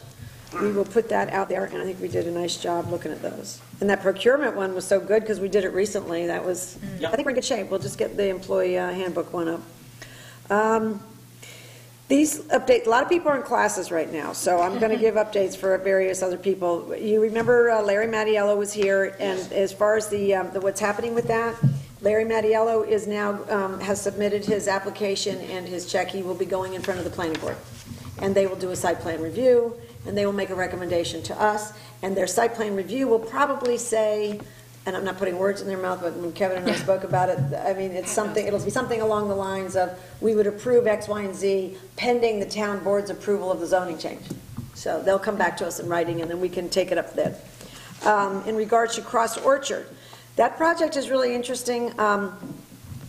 They were in front of the planning board last week, and Kevin had come out to get me and asked me to sit in on it. And we already knew that with Cross Orchard, it's going to be complicated. So they seem to need multiple reviews. So the town board, they're looking to the town board to give them relief in the zoning itself so that they won't have a commercial requirement. And there's a lot of reasons they don't want the commercial requirement, one of which is one we kind of looked at when we were looking at the solar panels, that there's not enough traffic there to make anything really successful, and it's a drain on their resources when they can have a much better looking townhouse community, which he said it was going to be townhouses. So they're looking to us to get relief on the zoning component they hope to get rid of the commercial. That's their wish list. They are looking to the planning board to help them approve their site plan, and they've got a density issue. And the planning board the other night was saying, well, maybe you need to get some relief from the zoning board for these variances and this and that. So the way we decided, Kevin and I were whispering back and forth, and they're going to have a conference call tomorrow morning with Jim Nelson, George, Kevin, Tom Harvey, to review what has to happen. And what Jim Nelson told me he thought should happen is that we should have a combination, and to Kevin and I said this, and Jim just agreed, that he's going to talk to them, get the details, and we're going to have a combination meeting between Kevin, the zoning town board, and planning board, so that we can figure out exactly what the timeline, what has to happen and in what order. It's going to be complicated, but it also looks like a beautiful project. People seem to be excited about it. But it is complicated. So they're having their conference call tomorrow, and then they're going to come back to me with a date for that follow-up meeting. So Okay, so it'll be fairly soon. It should be fairly soon, because these people would like to know which board to go to next, and so they're going to need some guidance. Next up, we can go to the reserve funds. Okay. Now that George's components are over, those were his, and he's going to come back and talk to us about this, or after this joint meeting we'll have. We discussed in concept last month the fact that we like the idea of having reserve funds. And I thought tonight we'd just enhance the discussion. I have this book from the Association of Towns meeting so that we could do our homework, because we are all on the same page. I gave you probably the most important pages, which is, I thought tonight we could have a brief discussion, because I don't want it to get too late and impose on everybody, but what type of reserve fund, based on what they recommend. And I had a chat with several people there, because I knew it was a direction we're moving in. It's something that our highway superintendent would really like, so that we can put these big sums, save money for these big purchases that he's got coming down, and we don't go into debt all the time, if possible. So, if you go to page 6 and 7, and Jeff Battistone is going to have to help us on these things, but basically, it looks, from what I gleaned from the OSC staff, the training staff from the comptroller's office, that there are two types. There's the specific type of a reserve account, and then there is a type. They call it specific or type. It looked to me like we want to set up on page 7 a type capital reserves, which is reauthorized by a resolution a type of improvement or equipment reserve, but there's no requirement to state an estimated maximum cost or improvement in the resolution. So a referendum is not required when establishing a type capital reserve fund. A specific capital reserve fund would require a referendum, a permissive referendum, but this one doesn't, because we can say we want to put down, I don't know, hypothetically speaking, we could say $50,000 a year until we have that $250,000 truck. Of course, he needs one sooner. I know he needs one sooner, but for the future, this is a good habit for us to get into. So it seems that the type on page 7 instead of the specific is the way we'd want to go. And the reason I wanted to discuss this tonight is because one of the other things they recommend is that we write a brief little policy. It doesn't have to be much, but it's like, this is our intention, this is what we'd like to see happen, and this is how we're going to manage it. The accounting reporting that we'll have. Right? And then we vote on it. But we can do that next month. I'm not trying to, I just wanted to make sure that you had a chance to look at this. We're not voting tonight, but if you recognize that the type capital reserves, we don't have to state an estimated maximum cost like you do with the others. We don't have to say we're saving for this one truck. So they have examples. We're saving for snow removal equipment. It's just a little bit more open.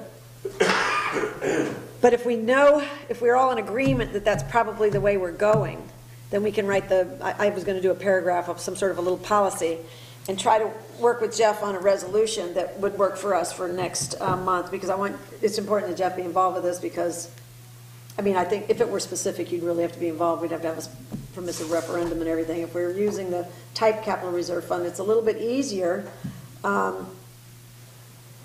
It's easier because we kind of know it's snow removal equipment or highway equipment. We could call it highway equipment in general. Yeah, that'd be the best. And then leave it a little bit open because something could happen. Right.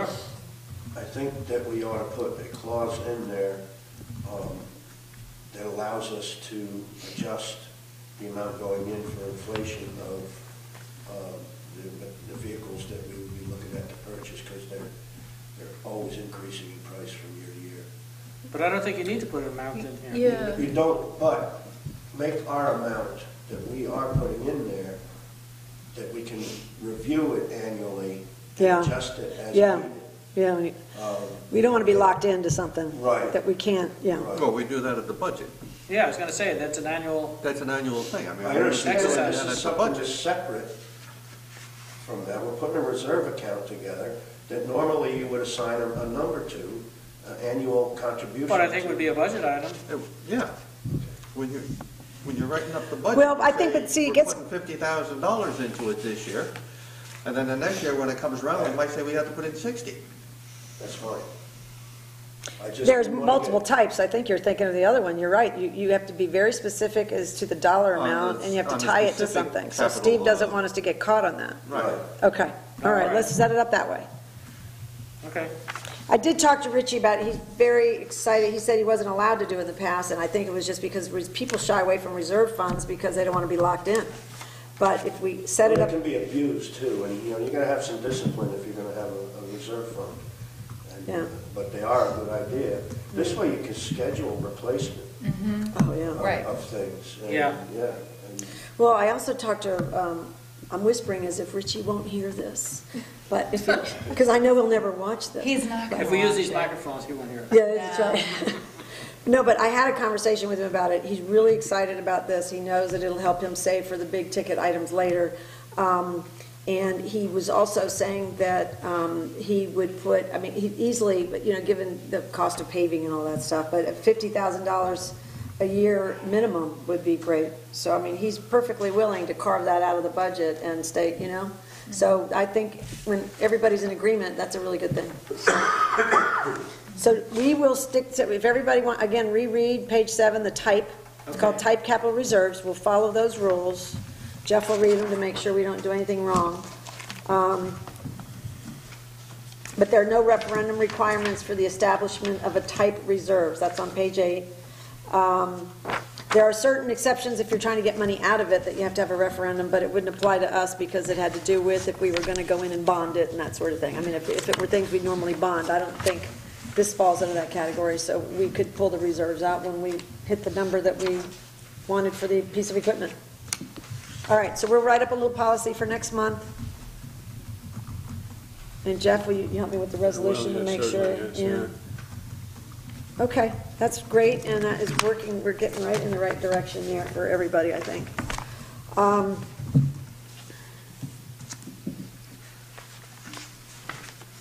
Sorry, I lost track of where we were. Financial discussion about our, the Toro. I put it all in the paper here so you can have it, it was pretty straightforward. Thank you. So I know we just did this a year ago, but we had a good year, and I think, depending on some of the future thing, I'm kind of hesitating talking about a few things until we get our bill from the workers' comp people. We don't know what that is. We've got another week. Oh, it's the Right? end of March? They had 90 I thought we days were from just January going 1st, so I'm hoping that we hear Oh. soon, but until we know that number, that's kind of been hanging out there. So we'll probably have a nice conversation next month about some Okay. future things. But in the meantime, we borrowed $47,000 for the Toro mower for the park at 2.75% for 4 years. The money is in two budget lines because one was the $18,000 referred to here. There was money put aside for this Toro mower in the park line, and then we also have money in the line in which we hold our debt and our interest payments.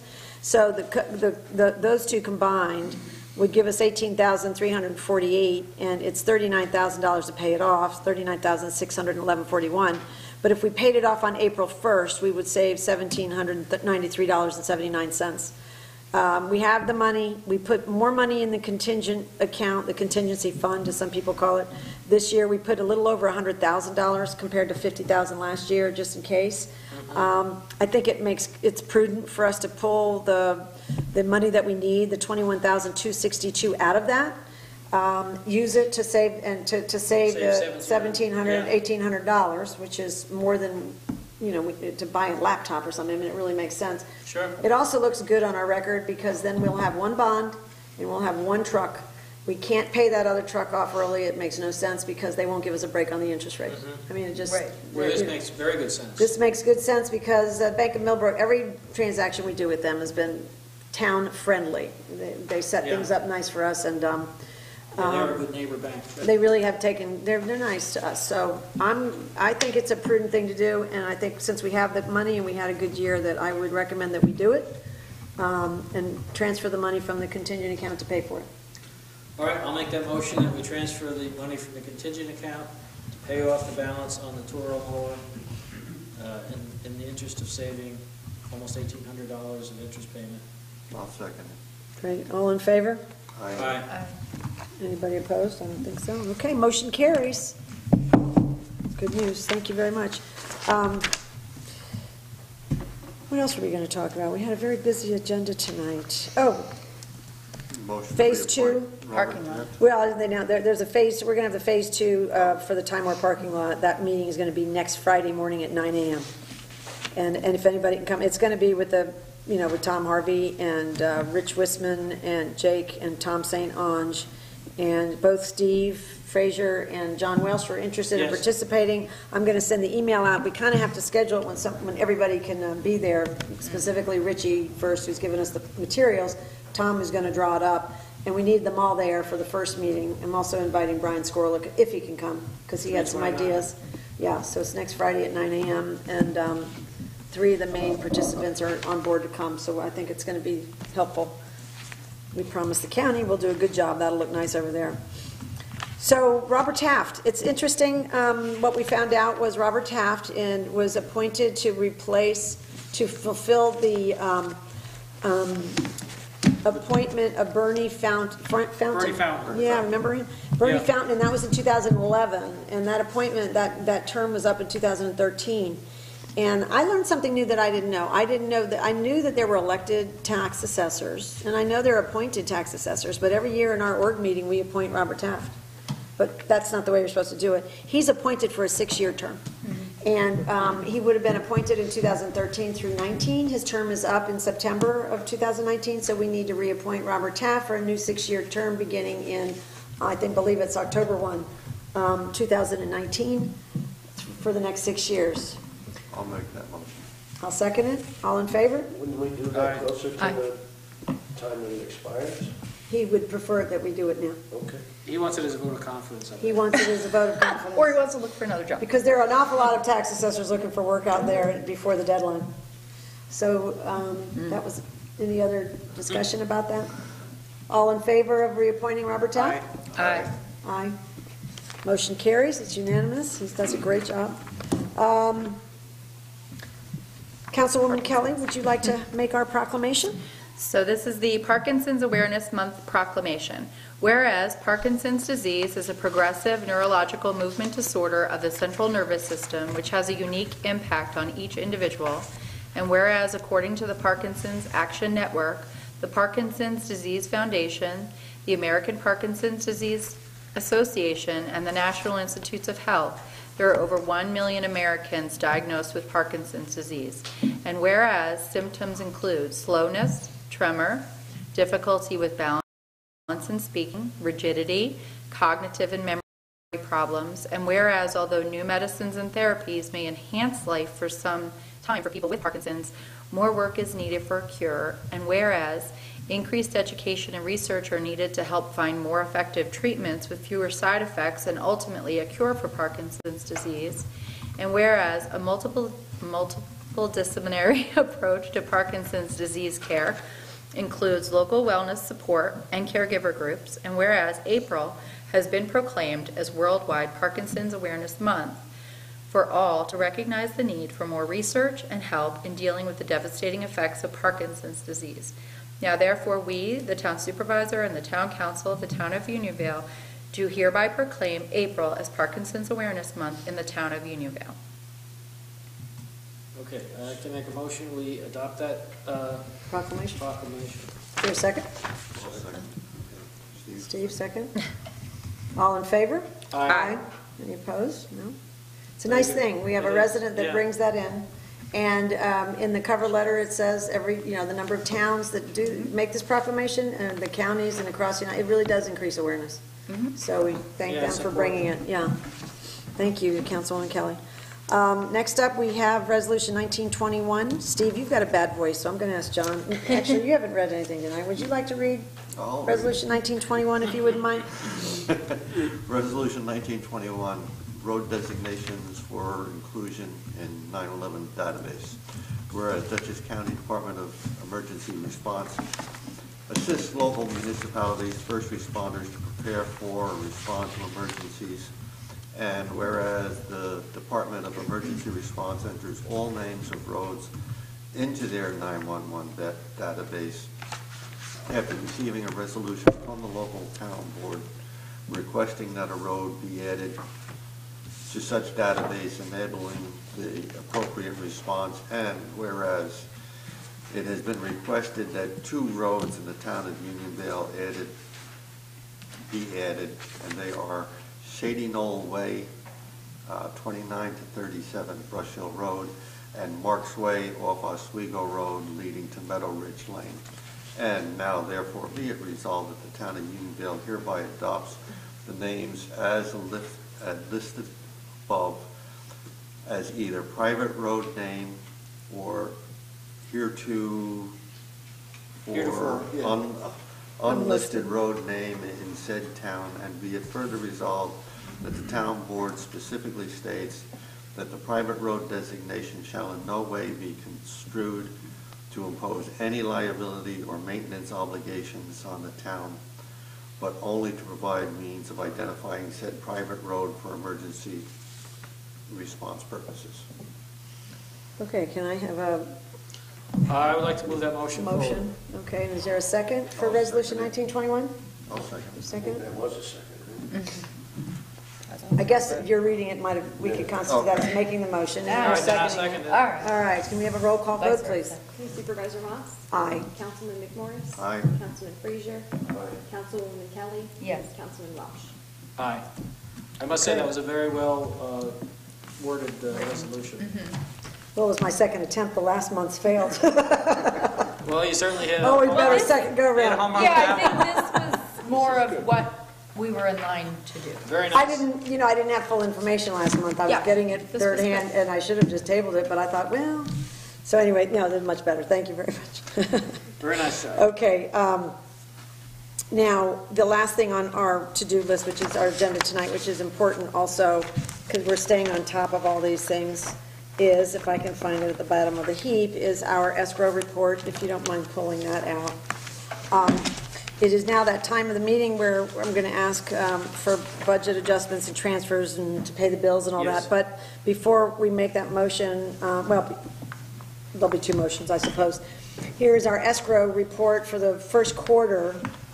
And it's, you can see that some of these got closed. And so when people, when their application is finished up and the planning board or the zoning board is finished, they'll let us know when they're done, and when I get all the consultants' bills and we match them up, then any money left over is refunded. So we have had 4 refunds that have gone out. In total, as you can see on page, I guess it's 3, in the green, does yours have color in it? Yeah. The $23,000 in total for bills that came in for consultants working on the various escrow. We transferred last July $16,489.99 on 12/20. We transferred $6,594. It's on the left there. On 12/20, we transferred $11,744.99. In the box is the running total. So we now have a running total after the $16,000 total most of it got paid out at $11,744. We now have $4,745. And I'd like to make the motion tonight that we take the $4,745 and apply it to the bills. Transfer that money out of escrow into the general fund to pay bills. I will second that motion. All right, is there any discussion about that? Any questions about that before we vote? Okay. All in favor of transferring from escrow into general to pay that? Aye. Aye. Great, aye. Motion carries.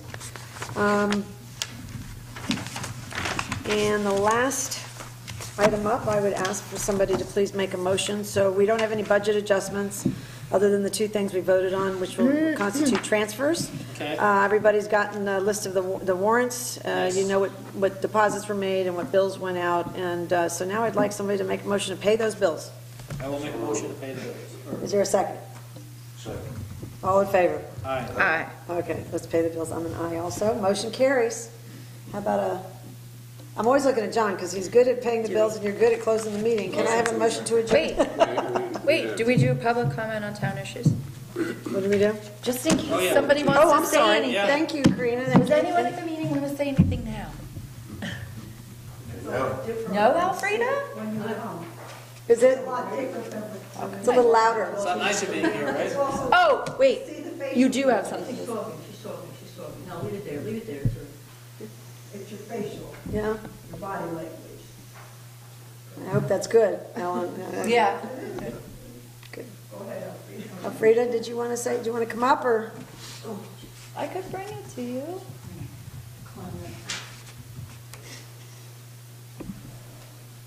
The Tillman Shaughnessy Road.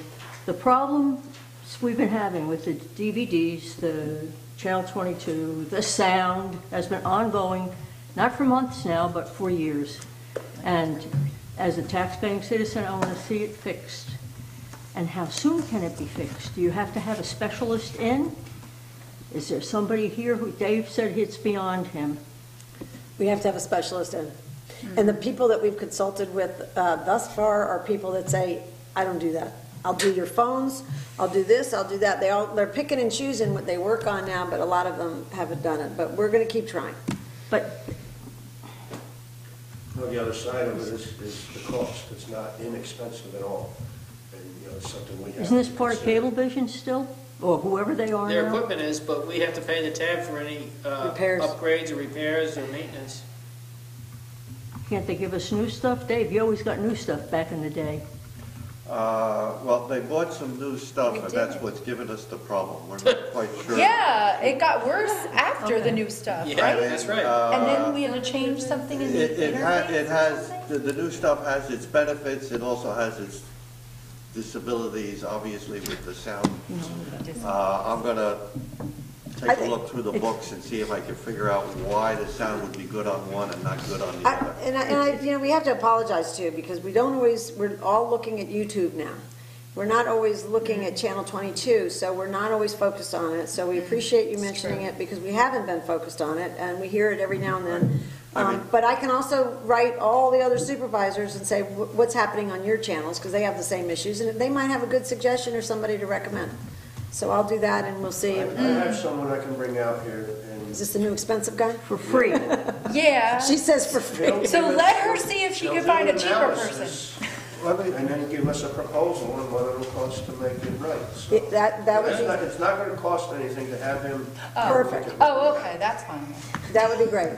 Thank you very much, because that last fellow you sent over really, Yeah. I He don't knew want his to take stuff, advantage. yeah. I'll take a look at it this week. Great, but I'm way behind on my DVD copies. I'm the backup for the library here, I guess. And will those, I have a long list, Andrea, long list. Of meetings you're talking about. And will these DVDs have sound, or will they be, Yeah, they're recorded through YouTube, so everything should have proper don't talk to me sound, but about YouTube. I don't know anything. it's definitely not. They will have sound. DVD I can handle. She needs a yes or That's no. back there, but only because no one else is, so I don't want to take, So is the town going to hire somebody to? Steve's gonna We're gonna get talk about in, get Well, somebody. now, I think not she fix, means to run, so Andrea doesn't have to run. Mer. It's all part of what I'm looking at. well, let's just see what we can fix it first. But I'm not the only old person in this town who doesn't understand all this electronic stuff. And None of us do we either. quit. Yeah, I don't know. That's what the issue is. Yeah. And I'm going to bring somebody in that does. Okay. And we'll go from We'll- there. we'll We're gonna focus get a on it price now. on it and Last see whether year, it's something we Steve, can last afford. year would be good.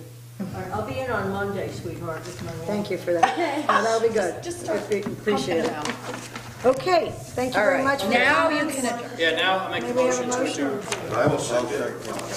Okay. Okay, everybody's, Thank you all for we'll all coming. second and third and whatever. Meeting is closed. All we need is a new gavel or a new I don't think I've ever seen you use that thing. Pat Cardellini. He's in the planning board. He was here for Cross Orchard the other night.